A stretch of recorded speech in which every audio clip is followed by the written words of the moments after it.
I call it the iconic identity within you. And Vertical Blonde, it started as just this name I started calling myself to help me remind myself that I'm still powerful and strong and sexy and beautiful and all these things after I'd gone through an accident that left me feeling everything opposite.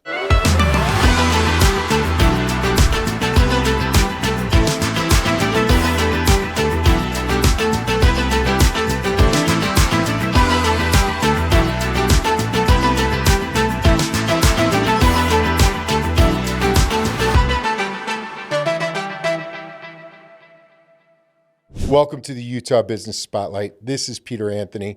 I'm your host today. I'm so excited. I know I always say I'm excited, but today I'm really, really excited because we have one of the top speakers and speaker trainers in Utah in the studio today. She took a special day just to come talk to us.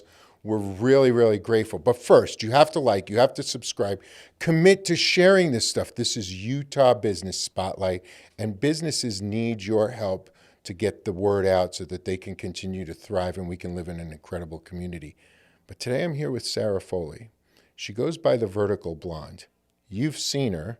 Most of you have heard her speak. If you haven't, well, go to her website and find out. Sarah, thank you so much for being in the studio today. Thanks and for you that look beautiful, man. Thank you. I appreciate you it. look healthy and buff, and you know we were catching up a little before this, and I thought to myself, man, you're killing it.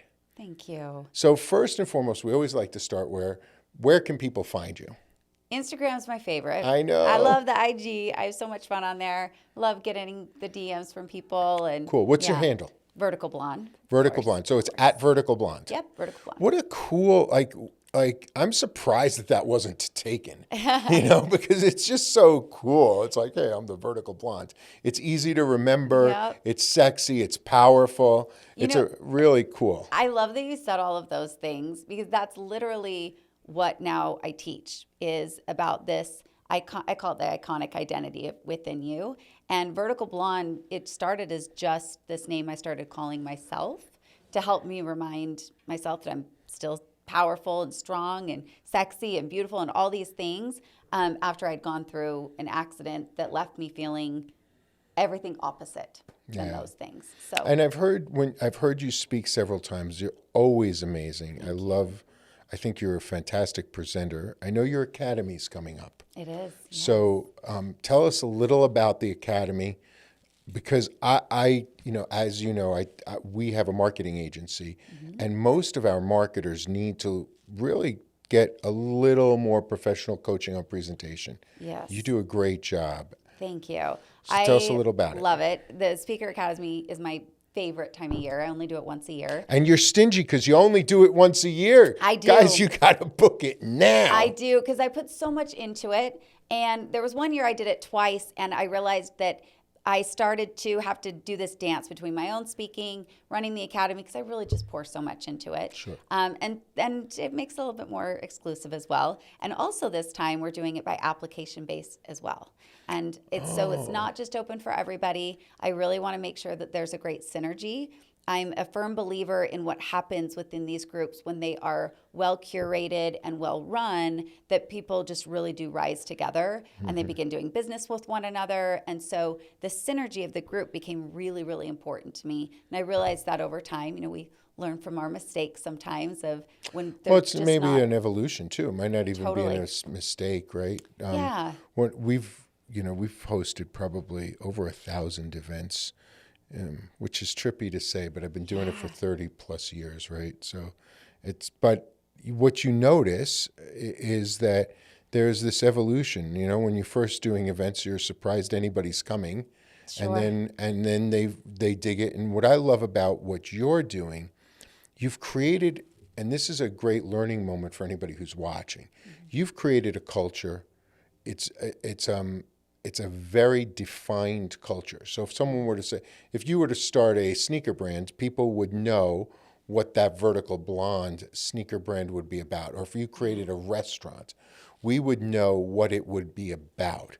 And so I love that you're staying in brand integrity and you're conforming to your brand rather than having the market dictate. Absolutely. Yeah, there's something really neat that happens when you have those super clear standards from the beginning of who you are for and who you are not for.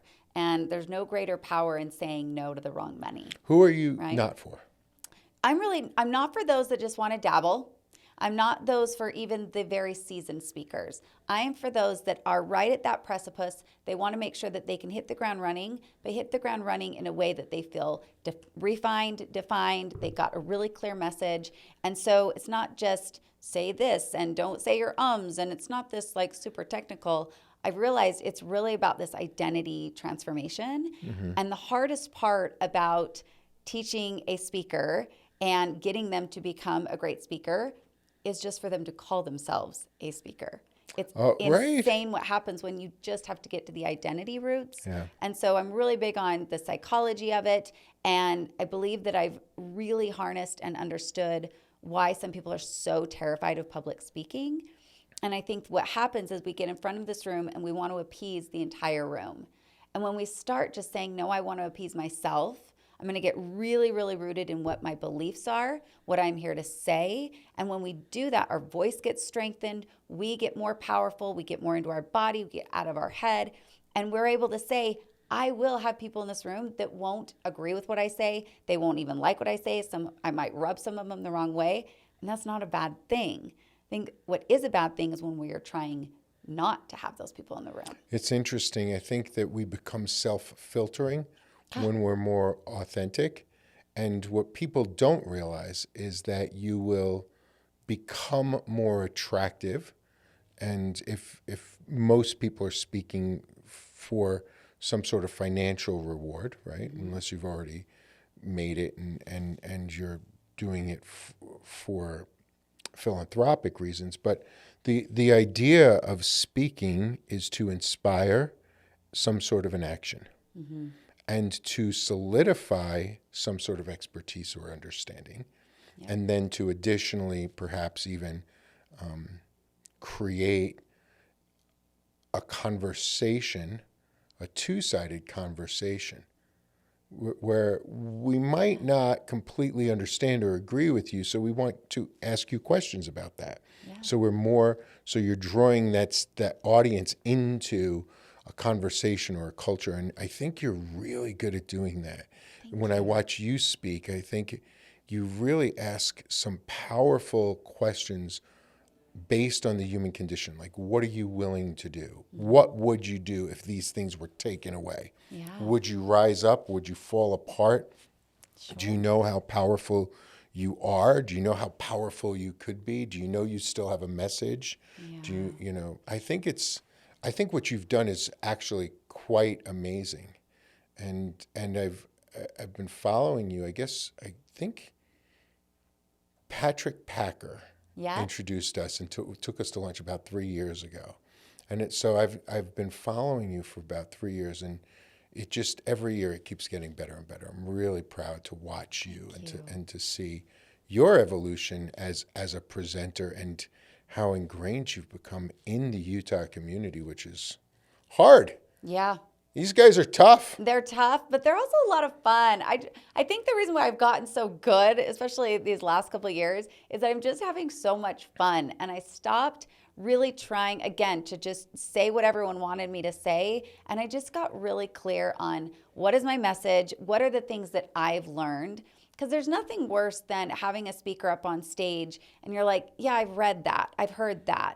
Right? And it's like they're just kind of regurgitating. Yeah, Tony said that. Or, I heard Wayne Dyer say that. Or isn't that a Brian Tracy quote? Totally. And then they start mixing up their quotes. And you're just going, no, what do you believe? Yeah. There's nothing more powerful than someone being up on stage and saying, I believe this because I've lived through this. This is the story. This is where I discovered it. And this might be able to help you as well. And they're speaking from this place of, I just want to serve. I just want to help. So, you ask who I'm for and who I'm not for. If you're not wanting to get up there with heart and soul and really move people, I'm not for you. I am all heart and soul, and I am all about using your message for a better purpose. I love that. I live by this one belief and this one core value of kuleana, and it's a Hawaiian. Kuleana? Kuleana. Kuleana. It's a Hawaiian word. And our kuleana is our God-given responsibility to fulfill our greatest potential here in this life. And we do I that. love It that. gets even better.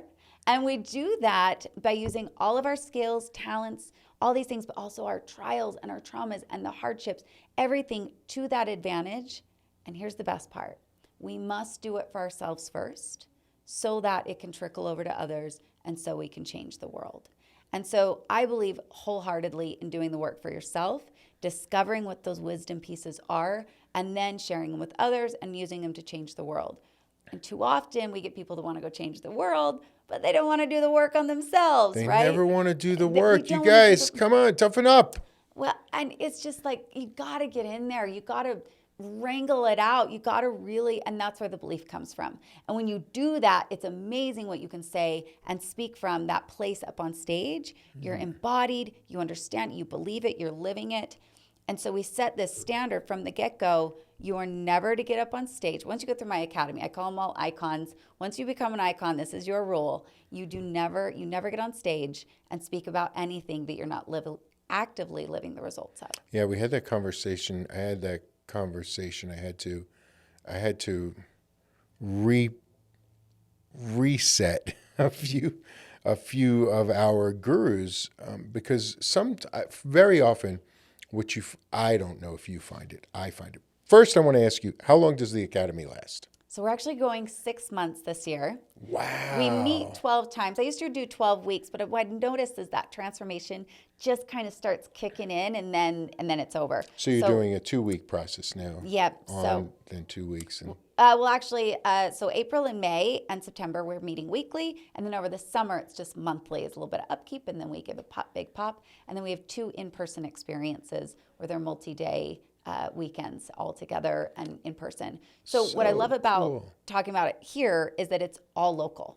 I don't do anything with virtual people out of state. I love being able to work locally, getting people in community with one another and connection. Very, very hands-on. And they all do business with each other. There's becomes this tight friendship. Everyone's going to coffee and lunch together. And it's just, if you're looking for that sense of community, and I call it the safe place to take the risk, right? You're going through this transformation, you're trying new things on, and you want to be able to do that with people that you feel really safe and good with.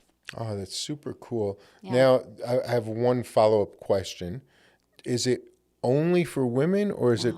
No, it's for men and women. Men and women, but you better believe I'm going to be getting my hands on style and how you show up. I think presence, I think how we show up, how we enter a room. I'm obsessed with impressions. I think impressions are the most fascinating things, that we are making a judgment and an impression on people within a 1/7 of a second. That story starts to form. And what we're wearing, how we show up, our posture, our energy, how we smell. Even when I came in, first thing was, how do you smell? And everyone came over, your whole team came over, wanted to give me a hug and smell me. But those are all setting a tone for who you are, how you're being received. And so I believe all of that, I think communication is way beyond what we say. And so I want to go real deep with people. It's 70% visual kinesthetic. Absolutely. You know, that the auditory is a very important part, because what they're looking for in speaking is an alignment of the auditory visual. Yes. So they've made the judgment. If I see you, I believe that you're in alignment, you're dressed properly, you have the energy, the presence, and then as you speak, then that's the delivery. That's where you lock it in, and it gets anchored or not? Yes. And when it's not, there's nothing worse either, because now there's It's disappointment. There's a trust that gets broken. Yeah. Right? Like I don't trust who you are. You are who you say you are. So it's fascinating. Yeah, and we've had to do some realignments with people. I think today people have a tendency to want to define a word. We've been very loose in our culture in the definitions, and we've allowed people to define anything the way they feel, right? So it's diluting the power of our language inadvertently, because I don't know, because the power behind a word, no should be no, maybe should be maybe, and yes should be yes. If we redefine no to actually mean yes, a lot of people got in trouble, right? It's like, we saw that whole movement where people said no and it was like, well, I thought you meant yes. Well, no means no, and you don't get to redefine it. Yeah. But a lot of people today are redefining words, and the challenge that we see in doing their marketing is you're saying something, but it's not actually congruent with what the populace believes or what they can research or what they can find. Right. And we've been in such lockstep with the ability to change a definition. Sure. What I love about what you're doing is you're saying, hey, listen, this is the way it is. You're going to get up on stage, and in 1/7 of a second, they're going to start to form an opinion. And that 1/7 of a second starts not when you hit the stage, but from the moment you start coming out. How are you projecting your energy? What is your mission? What is the gift that you intend to leave them with? What is your commitment to your audience? Like, I know you bring all those things into your training. And I think that that's so needed and powerful versus here's your value stack. Totally. Totally. Here's the big problem. Here's your solution to the big problem. Those are all important pieces, and there's an important syntax to speaking. But the emotional element of the presentation for the audience, I think I think you're a gangster. Thanks. Well, I've never been called that one before. But to add on that, I really believe that stages are everywhere, right? It's not just the stage with the microphone, but it's the stage in the Starbucks line. It's the stage, when you're mingling with people. Anytime there's an opportunity for a person to experience you, they can see you, they can feel you, they can hear you simultaneously. We talk about Facebook is a stage. That's a big stage. YouTube is a stage. Instagram is a stage. LinkedIn is a very weak stage. I'm not big on LinkedIn lately. But every one of them is a stage with an expectation. And one of the things, I'd love your feedback on this. I find that many marketers try to get people to say, well, this piece is for your LinkedIn audience, and this piece is for your Facebook audience, and this piece is for your YouTube audience. The way we position marketing, you have one message, that's for your audience. And your job is to make sure that message is congruent across platforms, because then you sift out. If I am one thing to a Facebook audience and another thing to a LinkedIn audience, if I'm trying to market an event and they all show up, the LinkedIn audience is going to be disappointed when they find out the real me is the Instagram me. Totally. What do you think about that? I completely agree. Two things. Number one is knowing your audience is a powerful part of becoming a speaker, right? I'm always doing my research on what do they really need from me in this moment, right? Every group, every audience is going to be a little bit different, but my message is still the same. I'm still the same. My energy is still the same. I don't move, but my delivery of it or my the angle of it may change. So that can be adjusted. The second part of this is that when we start to filter ourselves or change ourselves, that's when we start to question ourselves.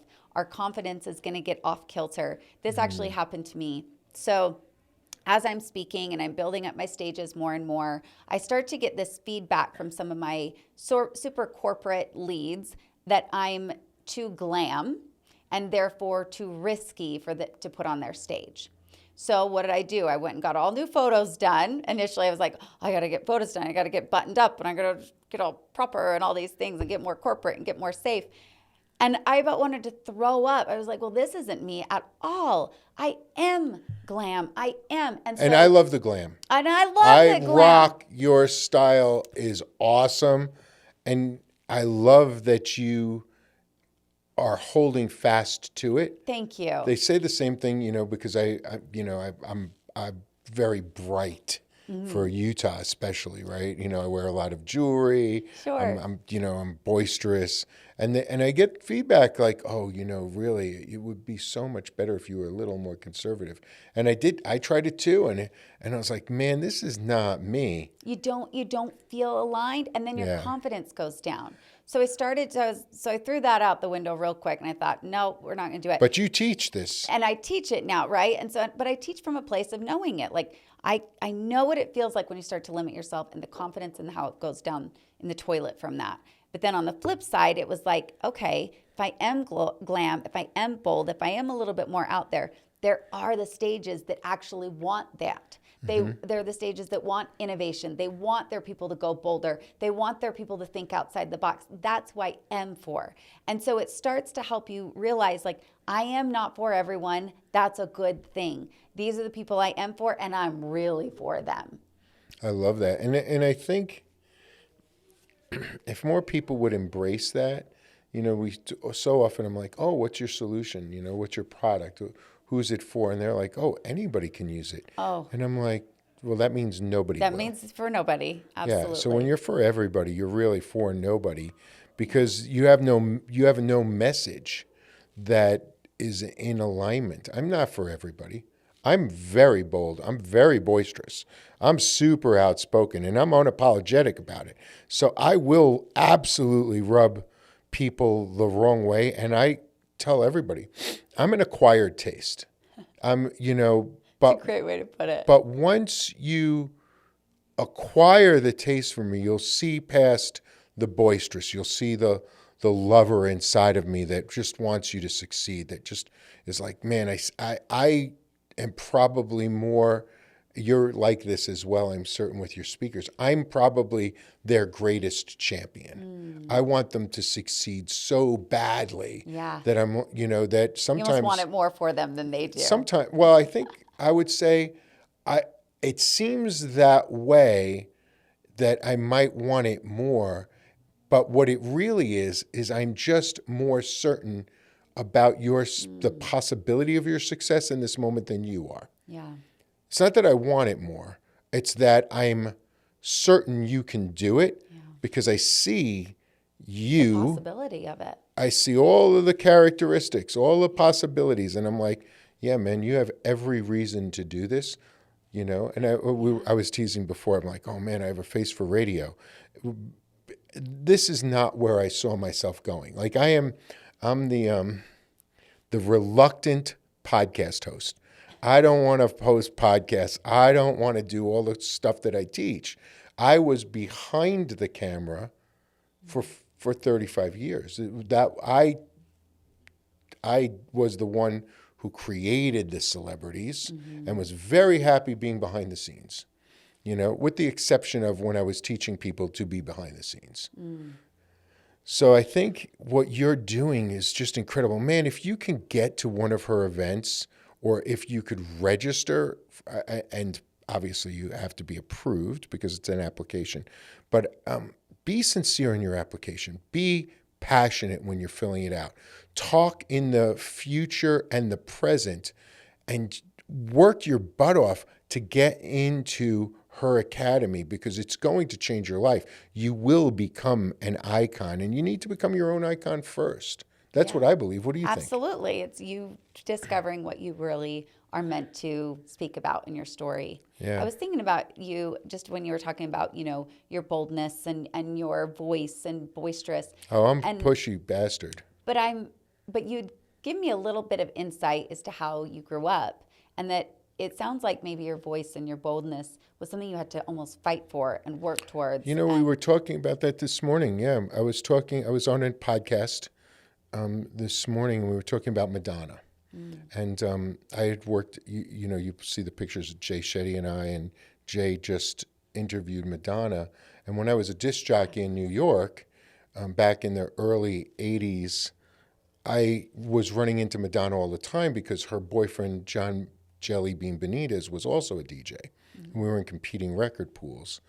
And he was just so good. And he was starting to produce, and he produced her first songs. And the reason I'm bringing her up is because she was a transplant from, I want to say, the mid North Midwest, like Michigan. I think she was from Michigan. And now she's in New York City, and we're hanging out at the Limelight. I am so grateful for Madonna and people like Madonna. And when you come into our offices, you see there's this big picture of Madonna on the wall with her blonde hair. First thing I saw. And I had chains put across her because she's the one who broke through those chains. Because in New York City, in the early 80s, every baby boomer was in the music industry. Every one of us. We were either DJs, producers, artists, all fighting for attention. There was no social media. So if you wanted to get booked, you had to be loud, you had to be boisterous, you had to stand out. When I opened my first hair salon, there were 21 salons in a 1-block radius. Wow. 21. 2,000 salons in a 15-minute radius. 2,000. Oh my gosh. That's like, maybe it was a 20-minute radius. I mean, and everybody was touting like, oh, you should come to me, you should come to me, you should come to me. It's like, no, man, I'm the one, I'm the guy. So I just kept raising my prices. I became the most expensive, the most exclusive, and the most profitable per square foot than any salon in the United States. But you had to do that. In order to win, you have to set yourself apart. And when you raise the level of competition and the density of competition, it's not just the level of competition. Utah's competitive. There's no density. There's less than 4 million people in the state, of which maybe only a couple of 100,000 are competing. You know, you've got a ton of... It feels smaller because we all kind of know each other. Yeah, it's smaller, but it's not as competitive as you would think. Sure. So it's very simple to dominate, and it's very easy because there's such an underlying current of conservatism. It's easy for them to put you back in line, you know, which doesn't work with me. It's clearly not working with you either. That's why we're kindred spirits. Totally. You know, because you don't want to be there. No, absolutely. You can't stand out. You got to be you and respectful, but still you. I respect you. I just, I wear my hair differently. Totally.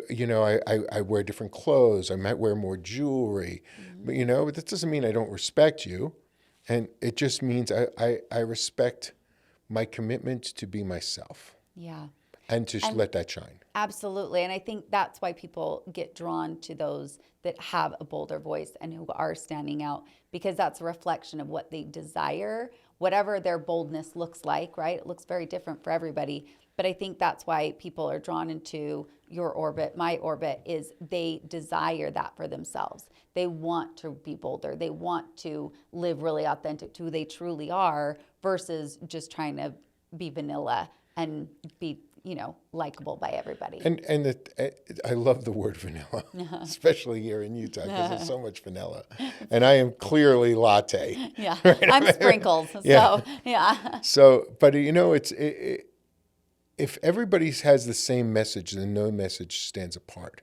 Yeah. If everybody's saying a different version of the same thing in a different version of the same way, there's and I know you know this group, so I won't mention the group, but I call them the bros, and they all hang out in Utah County with their Lambos and their Ferraris and their Porsches, and they're all getting on stage, selling the next big thing, which I'm like, But what's interesting is they're all saying the same exact thing. They've all tapped into how to extrapolate money from the stage. And one of the things that I love about what you're doing is you're not trying to get people to extrapolate money, although you do. That's a component of what they'll learn. Yep. But what you want them to do is extrapolate excitement, hope, passion. Transformation. Oh, grit. I love it. I want just heart and soul. I love that. I want people just loving their lives. Yes, that is the difference between your academy and other academies. And I've worked with so many academies. I'm really proud of you. I'm really grateful for what you're doing. I think it's very, very important. If you're young and starting out and you're passionate and hungry, Sarah's the person to see. And the name of the academy is? Icon Speaker Academy. Icon. What a great name. Yeah. Icon Speaker Academy. I love that. And it starts when? Starts April 15th. We run on Wednesday mornings for our regular meetups. And then we do have in May and September, we've got our in-person multi-day intensives, getting people in front of each other and really working the steps, kind of what we've learned. And yeah, we just hit the ground running. How many people do you put into it? We max it at 20.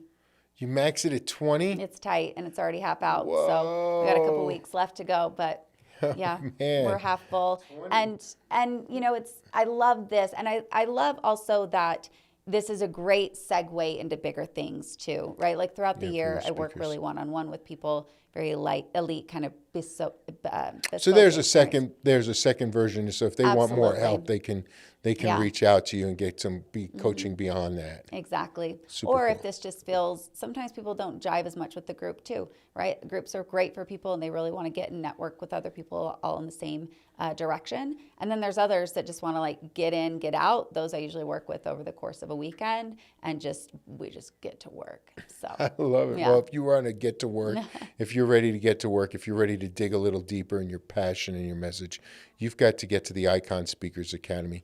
Where can they find information on that? Is it iconspeakersacademy.com? No, it's all through my website, Vertical Blonde. So I Vertical just keep Blonde. everything in one spot. Verticalblonde.com. You got it. Verticalblonde.com. She's got it. Check her out on Instagram at The Vertical Blonde? Nope, just Vertical Blonde. At Vertical Blonde. So at Vertical Blonde, verticalblonde.com. You really need to look into this. Put in your application. If you can't get in this year, you should definitely keep on trying for next year.